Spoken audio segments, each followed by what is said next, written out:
So, for some strange reason, this Redditor deleted his post. This is what he says. Am I the a hole for calling my wife a vindictive bee for refusing to do anything for my kids, even though they told her to stop trying to pretend she's their mom? I've already told y'all, every time I've seen one of these Am I the a hole threads from a man, he typically is. We don't even need to read further, but let's read it. I met I met Ann 2 years after my first wife, Susan, died, and we've been married for 10 years. I have two daughters with Susie, Molly and Rose, 14 and 16.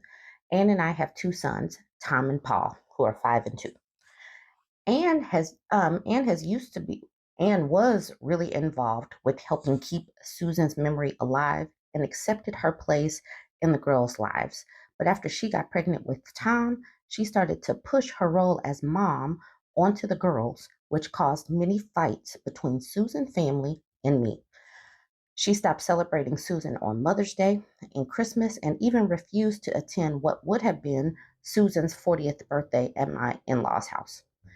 Anne has been a great mother to my girls over the years, and she's been very hands on with everything like helping them with school or hobbies and having celebrations, holidays planned months in advance. My oldest daughter, Rose, got pregnant 4 months ago, and the father isn't in the picture. So Anne has been doing everything to help and plan for the baby. I thought their relationship was becoming stronger. She even had Anne plan her gender reveal and baby shower. But 2 weeks ago, Susan's mother and sister came to visit. They were having a conversation, and mother-in-law brought up how hard it must be on Rose to be alone in this without her mom, especially during her first pregnancy. And it breaks her heart that she had to grow up without a mother. Anne then smashed a plate on the ground, which shook everyone into silence and said, "What about me? I've been there every step of the way. Me, not you, me. She has a mother that takes great care of her." Molly screamed at Anne not to speak to her grandmother like that. And she wasn't their mom, just their dad's wife. So she needs to stay in her lane. Whew. A crying Rose said that she wished it was Anne dead instead of her mom, and she's sick of pretending to like her so she can stop trying to play pretend she's their mom. Anne said, "Okay, fair enough. I'll stop playing mom from now on. I'll just focus on the kids I gave birth to." She says, he says, Anne left the house for a few hours, and when she came home, she just checked on the boys who were in bed and went to sleep, ignoring me. We had a conversation the next morning, and I suggested family counseling, and everyone apologizes for the hurtful things they said to each other. She said there was no need, and she was um, making breakfast to wake up her kids and waking up her kids, I guess. He says, he went down for breakfast, and I noticed Anne didn't make any breakfast for Molly and Rose. She then sat down and started talking to me about she was going grocery shopping later and did I need anything. Then I said no when the girls told her what they needed. I guess then the girls told her what they needed. It's been like this for 2 weeks. She won't do anything for the girls or even speak to them unless she has to. She treats them like roommates. I've tried to speak to her about it multiple times and tried to have a family discussion about what happened because the girls are extremely sorry, but Anne will simply say she's giving them the relationship they asked for. Today was meant to be Rose's gender reveal, but Anne canceled everything she planned and failed to mention it to Rose till Rose asked her 2 days ago, so she couldn't plan a decent party in time. Anne didn't even attend. She went to see her parents, which really hurt Rose. I was so angry at Anne. The minute she came home, I lost it at her. I called her a vindictive bee, and then I'm sick of her acting like a child, that she was 42 years old playing mind games with teenagers, and if she kept it up, we'd be getting a divorce. She just gave me back her wedding ring, packed a bag for her and our sons, then then she left. He says, I've tried to call her, but she won't answer. Both my girls haven't left their room, crying, blaming themselves for what happened. I mean, they got what they asked for. they didn't want her. They wished this woman dead. I mean, now they got their wish. She is dead to them. And you said that he said if she kept it up, we'd be getting a divorce. And she was like, I bet. Peace. Y'all, people gotta stop pushing women. This woman gave and gave and gave, and they didn't appreciate it. They acted like she wasn't a mother figure, and then she was like, okay, I'm not doing this anymore. Like I said, the post was deleted, but it was archived somewhere. The comments are still there. So let's go over a few. They wished her dead. Your dead wife's family should pick up the slack. Mind games? She gave them exactly what they wanted. You threaten her with divorce? Done. This person says, I'm guessing he never actually thought she would leave or accept divorce as an alternative. Otherwise, he wouldn't have been playing those mind games with that threat in the first place. That's because a lot of these men simply overestimate their value. They actually believe that women don't have options these days and that having some semblance of a relationship is better than being divorced. And women are showing every day that they will accept being divorced over living with this unhappiness. Is no longer a tolerable level of unhappiness. Some women are like, nah, I'm good. This person says, all of this happened before. Anne's been told she's not a real mom. OP's treated her like a domestic servant and threatened to leave her. Grandmother's been treating her dead daughter as a saint and letting silence deafen Anne and shut her up. For a long time, the daughters have absorbed all this, enough to tell Anne to stay in her lane and to wish out loud for Anne to be dead. Unfortunately for OP, Anne's absorbed too much of it as well. He and his daughters went too far with it, and now she's quit her job as maid and nanny. Yes, that is absolutely true. And that's enough to wrap this up because I think we've heard enough to be able to level some comments. Y'all jump in and let me know what you think. Like, comment. This husband will be a resident of the Old Man Mojo Dojo Casa House. He will certainly be surprised by divorce soon. She's given him a warning, but he's not going to heed. And then he's going to have a shocked Pikachu face. She says, am I the a-hole for telling my husband to not be surprised and wonder what happened when he loses me and our kids? All right, she's 32, he's 30. She says, my husband and I have been together for 10 years. We have two children, an 8-year-old and an 8-year-old daughter, and an 11-year-old son who was hers from a previous relationship. He's never been super active in our kids' lives, but has always shown up when it counts. This last few weeks, he has started being more distant. He has been playing video games on his computer more often, like the time he gets home from work until 1 a.m. most days. We had a weekend of parades and events in town that the kids and I wanted to go to. He says the last parade on Sunday was the one he thought we were planning to go to. So we skipped all the others and planned to go to that one. Sunday rolls around, about 2 hours before we have to leave. He turns on his computer saying he needs to do something real quick. 45 minutes before the parade starts, we are getting ready to leave. This is when he decides he's just going to stay home. The kids and I went and had a great time together, got lots of beads, toys, and candy, and other things thrown out to the crowd.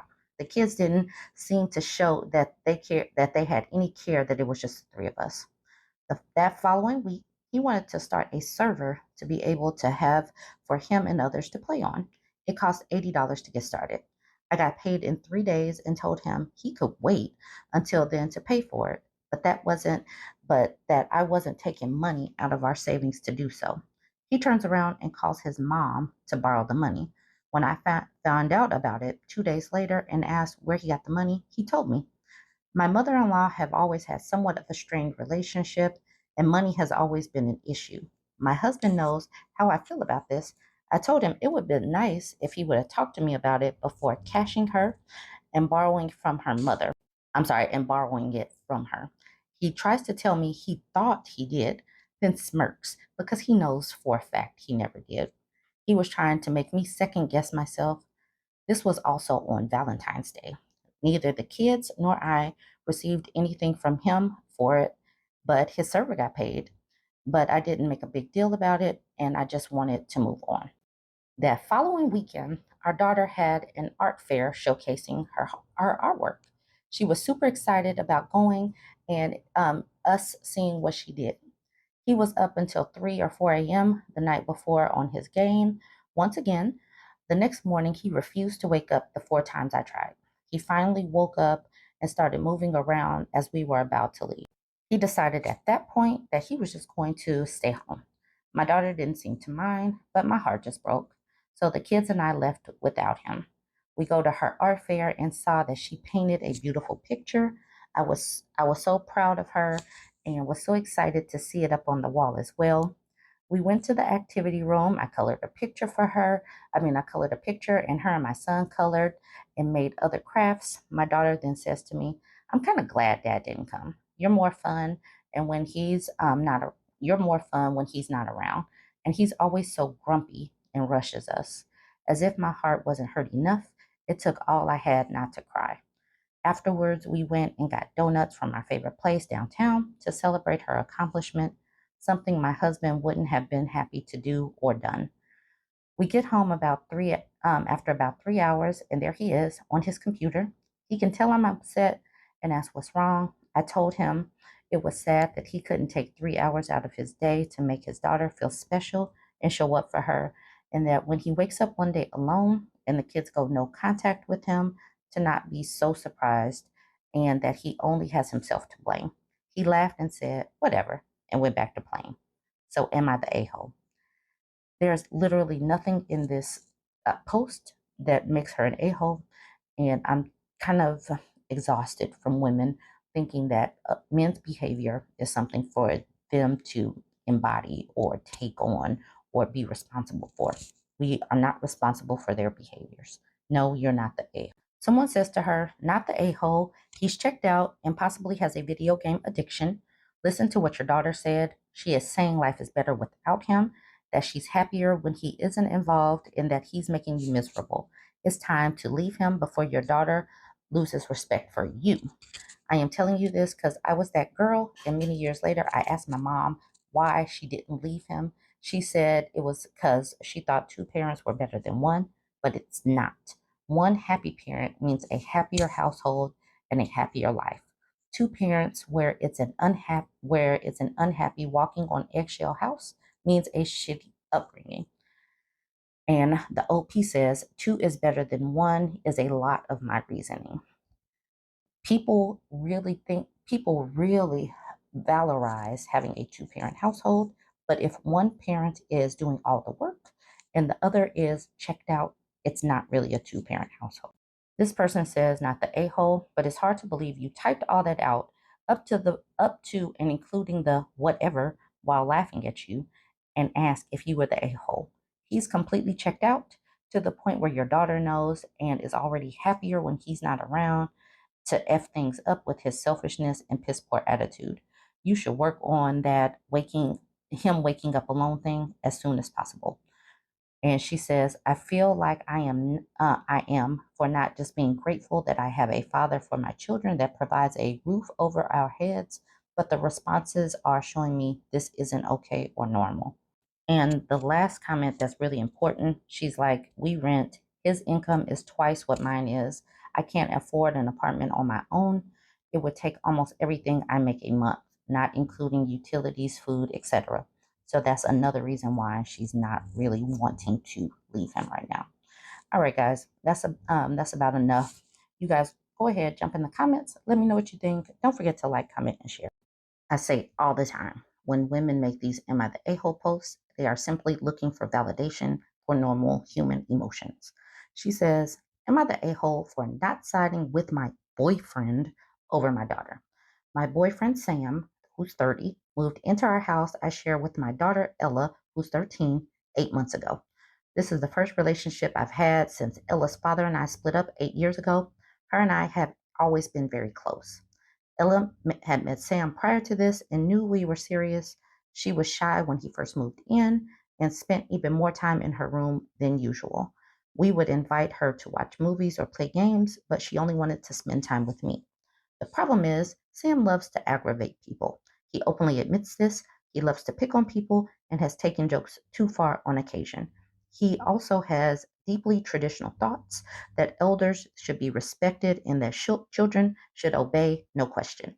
He talks about respect and how he feels like Ella doesn't respect me because I do a lot for her, like make a separate dinner for her because she's a picky eater, pack her school lunches, help her with her homework. I don't give Ella chores, but ask that she keep her room clean and take the trash out of her room and dirty dishes. Sam was dumbfounded that she didn't have chores and that she enjoys spending time in her room and not outside playing.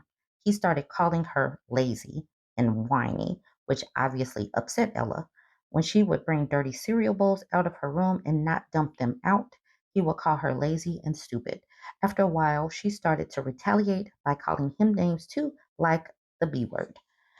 I spoke with both of them and let them both know I don't appreciate either of their behavior and it needs to stop.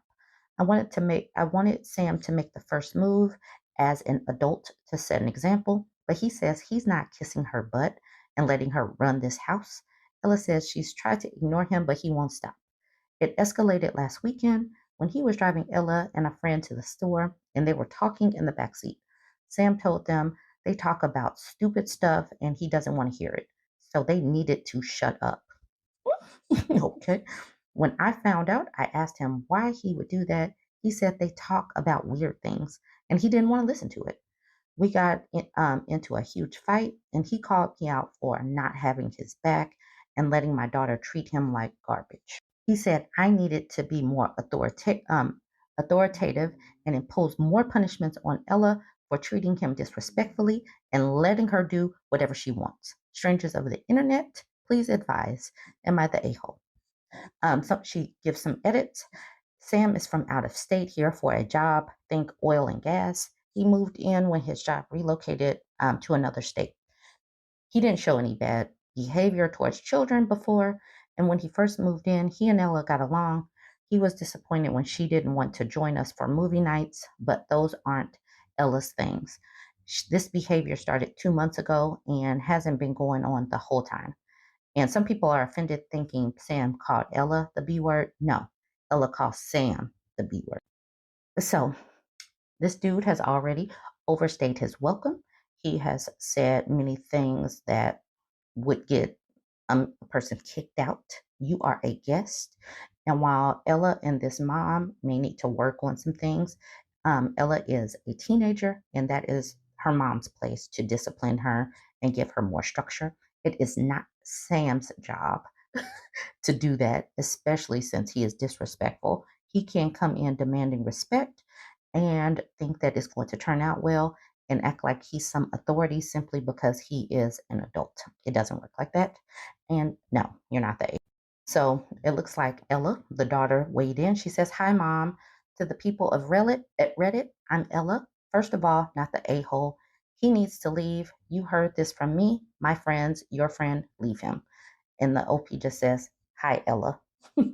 This person says, "I don't think you need Reddit's advice on this one, Chief. Just listen to her. An adult should know better than to be rude to a child unprovoked." And it sounds like he's the one unprovokingly going after her. Absolutely. There's no real reason to continue this because, yes, he was being an a hole for no particular reason. And yeah, he got to go. All right, y'all, you guys go ahead and weigh in. This is a very important Reddit where we need to talk about where supposed overprotectiveness or whatever is leading into possible abuse. Listen to this. My husband's overprotectiveness is pissing me off and making me feel like I have no freedom. She's 30, he's 29.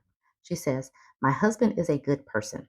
A lot of times when they start out like that, they're about to list a bunch of stuff that doesn't sound like a good person would do. Okay, let's continue. "My husband is a good person who loves his family and is a great father, but is overprotective to the point where I'm barely allowed to do anything on my own anymore. I have to ask him to go anywhere, tell him what I'm doing, and if he doesn't like it or can think of a reason that it might be unsafe, I'm basically not allowed to go. We've been together almost 10 years and married for 6. It's starting to take a toll on my mental health, but also I'm posting here because I need an outside perspective. I'm not sure if I'm the a-hole or not. Nothing that she has said has started out good as far as why she's with him, but okay, let's continue. I haven't seen the good person yet. A recent example would be that since right now I'm a stay-at-home mom, I wanted to make plans for trips for the summer. I mentioned that I maybe wanted to take my kids out on a day trip to a neighboring state, 2 hours away, just for fun. When I mentioned this, I was told absolutely not. I'm not allowed to do this. There's no reason. I just can't wait for the weekend for him to come along so he can drive and basically do all the planning. His reason is he doesn't trust it despite not having any accidents while we've been together. So for over 10 years and taking care of the children all day, every day, I still can't be trusted. It makes me feel so stupid and like a child. But if I argue, I'm an a-hole and starting an argument for no reason. And I feel like I can't complain because so many other women wish their husband were like this. And how it's so sweet how much he cares. And I should be thankful to have a husband who cares so much. There are so many other little things that I'm not allowed to do, but but because it's always for safety or financial reasons, I'm not allowed to argue or complain. It's just made me so resentful. I honestly fantasize all the time about being single and being allowed to do all of the things that I'm not allowed to do. If this is how marriage works, I wish I had never signed up for it. Is this normal to feel this way? I tend to have low self esteem sometimes, and it's hard for me to judge my thoughts accurately. This is another reason why most women should have a backup plan and have their own finances because she is second guessing herself because she does not have any money to just walk away. And he knows it. This is not a good situation. And I know that the comments are saying as much, but we can look at a few of them. You're an adult. He can't tell you that you aren't allowed to do something. What you are describing isn't a normal marriage, it is abuse. Seriously, it sounds like he's using the excuse of safety to control you. Not only that, but man, it would make me feel so shitty. Like, what? He thinks you're incapable of making sound decisions. You need to have a frank conversation with him, call him out on his behavior. Edit. If it was me, I would just go on the day trips anyway. It's not like he'll be home to stop you. This person says he's not overprotective. He's an abusive and controlling husband, and you've let him control you. Stop asking him if you can do things and start telling him what you're going to do. My guess is that he's also abusive in some other ways as well. Most controlling spouses are. This person says sometimes a controlling person increases their abuse slowly and insidiously. I don't think it's fair to OP to say she let her significant other control her. It may have started with very small, barely noticeable things until it's blatant control. It's not a great idea to victim blame someone experiencing an abusive relationship. This person says stating facts isn't blaming, they're just facts. And then she says, well, we'll have to agree to disagree because telling someone they're letting their abuser control them equates to victim blaming in my eyes. Someone without power does not let their abuser control them. The control is taken by the more power. So we're going to leave that there. Yes, he is being controlling. He's probably being financially abusive. Obviously, her mental health is taking a hit because of all of this. And this woman is a 30-year-old woman and second guessing herself. This is the reason why we have these discussions, ladies. We do not want to get to a point where we're second guessing our own mental health because of a relationship. Relationships need to be in some kind of balance, and this is not balanced. You guys go ahead, jump in. Let me know what you think. Don't forget to like, comment, and share.